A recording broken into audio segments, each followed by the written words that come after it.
Nous allons voir comment modifier une page de type formulaire. Une page de type formulaire va être une page qui contient un questionnaire, comme votre page contact par exemple. Pour accéder à ce questionnaire, on va donc aller sur votre admin. Vous verrez, celle-ci n'est pas accessible via la gestion des menus. Si je descends un peu plus bas au niveau de ma page contact, on voit bien que c'est une page formulaire, mais vous ne pourrez pas la modifier ici. Pour y accéder, il faudra aller dans Contenu des pages, Gestion des formulaires. On retrouve alors le nom de notre questionnaire et pour y accéder, on clique sur Éditer. Apparaît alors 3 encadrés. Information générale, historique, champ du formulaire. Champ du formulaire sont en fait toutes les questions que vous allez poser à l'internaute. Vous souhaitez par exemple rajouter une nouvelle question, on pourrait demander l'âge de notre client. À ce moment-là, pour ajouter un nouveau champ, je vais venir cliquer sur Ajouter. L'étiquette du champ correspond à la question que vous souhaitez poser. Ici, on va donc lui demander son âge. Un peu plus bas, vous avez les types de champs. En général, vous allez être sur des champs de type texte, email ou long texte. Je vous montre à quoi ça correspond. Des types de champs texte vont être des champs courts, comme les noms prénoms. Les champs long texte vont être des champs plus longs, comme notre champ adresse ou notre champ message ici. Et le champ email, lui, va vérifier que l'arrobase point quelque chose est bien présent. Pour notre champ âge, on va donc utiliser un champ texte. Juste en dessous, vous avez champ nécessaire, oui ou non. C'est là où intervient cette notion de champ obligatoire. Vous voulez qu'obligatoirement l'internaute renseigne son âge. À ce moment-là, on va venir cliquer sur oui. Je descends jusqu'en bas et je fais OK. Par défaut, ce nouveau champ arrive tout en bas. On souhaite le remonter un peu plus haut. À ce moment-là, comme pour nos pages, on vient jouer avec les flèches pour remonter notre champ. Juste à côté, on a une icône éditer qui, elle, va nous permettre de revenir soit sur l'étiquette de notre champ, soit sur cette notion de champ obligatoire. On ne souhaite plus que l'âge soit obligatoire. À ce moment-là, je clique sur éditer et on retrouve la création de notre champ. Tout simplement, au niveau de champ nécessaire, je clique sur non. Je vais jusqu'en bas et je fais OK. Et vous voyez, au niveau de notre champ âge, on voit que ce n'est plus un champ nécessaire. La dernière icône, lui, va vous permettre de supprimer ce champ.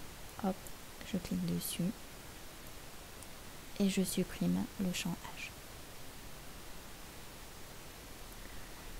Tous vos formulaires vont vous être envoyés à l'adresse email qui se trouve ici. Pour X raisons, vous n'avez pas accès à vos emails ou par erreur, vous avez effacé un de vos formulaires. Vous allez pouvoir le retrouver au niveau de l'historique. Pour y accéder, on clique sur Éditer. Ici, vous voyez en haut, vous avez un petit filtre qui va vous permettre, par exemple, de rechercher toutes vos demandes de mars 2013. Elles vont donc ici tout apparaître. Voilà, ça vous permet de consulter en cas de besoin. Je reviens en arrière. On va s'intéresser maintenant à notre premier encadré information générale. Pour y accéder, je clique sur Éditer. Dans un premier temps, vous trouvez le nom de votre formulaire, à qui va être envoyé ce formulaire. Vous souhaitez qu'il soit envoyé sur plusieurs adresses email. À ce moment-là, vous allez venir taper vos emails à suivre, séparés d'un point-virgule sans espace.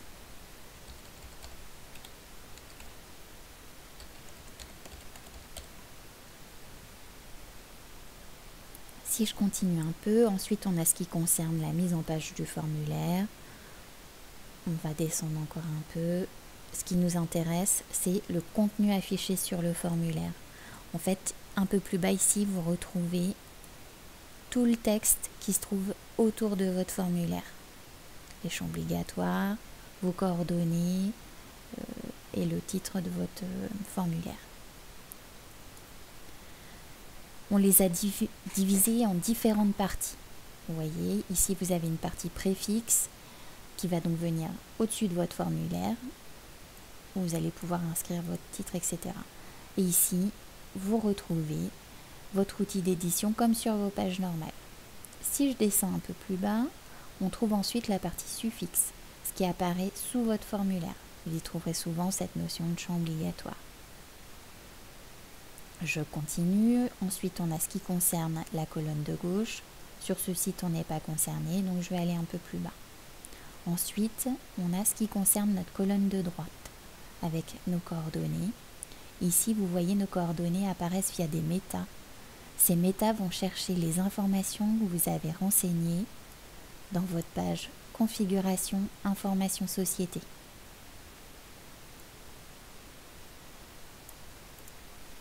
Je continue. Un peu plus bas, on trouve la page Résultats, qui elle correspond à la page qui va apparaître une fois que l'internaute va vous avoir envoyé son formulaire.